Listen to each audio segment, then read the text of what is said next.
London, 1888. The East End's Whitechapel district was a maze of dark alleys, thick fog and desperate poverty. Life here was a daily struggle, with overcrowded lodging houses and crime lurking in every shadow. In this grim setting, a series of brutal murders began, targeting women on society's margins. The killer, soon dubbed Jack the Ripper by sensationalist newspapers, struck terror into the city. Fear gripped Whitechapel. Women avoided the streets at night. Vigilantes patrolled and police flooded the area, but the killer vanished like a phantom. Each murder deepened the mystery, fueling a legend that endures to this day. In this story, we'll remember the women lost, examine the flawed investigation, explore the suspects, and consider the case's lasting impact.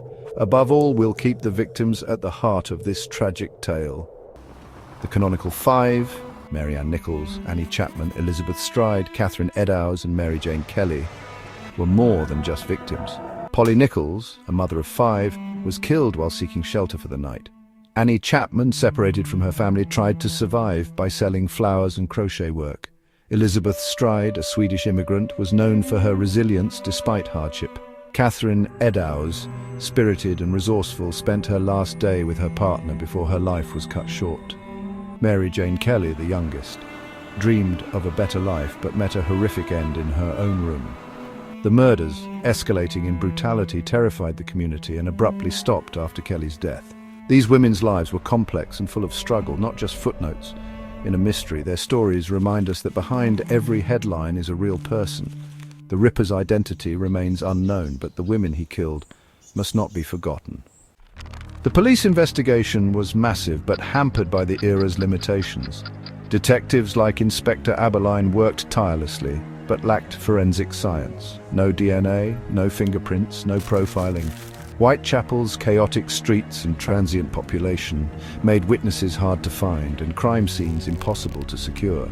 Rival police forces and poor communication led to confusion and missed opportunities. Crowds contaminated evidence and hundreds of hoax letters flooded investigators. Despite interviewing thousands and following countless leads, the killer remained a ghost. Without modern tools, even the right suspect would have been nearly impossible to convict. The case files grew, but the truth slipped further into the shadows. Over the decades, many suspects have been named, but none proven. Montague John Druitt, a barrister found dead after the last murder, was suspected by his own family. Aaron Kosminski, a mentally ill Polish immigrant, was named by police officials and later linked, controversially, to DNA evidence. George Chapman, a convicted wife poisoner, was suspected in hindsight for his cruelty, though his methods differed from the Rippers. Other names, from quack doctors to royalty, have surfaced, but all evidence is circumstantial. No police files definitively name a single suspect. The Ripper's identity remains a gallery of ghosts, each theory intriguing, none conclusive. The mystery endures because the evidence never pointed to one man. The Ripper case changed London, sparking calls for social reform and transforming crime reporting forever. The killer became a mythic figure, overshadowing the real tragedy of the women lost.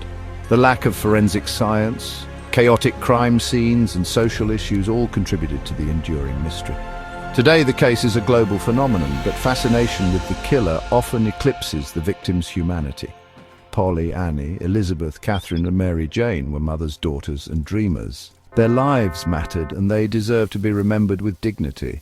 As we ponder the Ripper's identity, let's also ask, who were the women he murdered? Their stories are the heart of this haunting legend.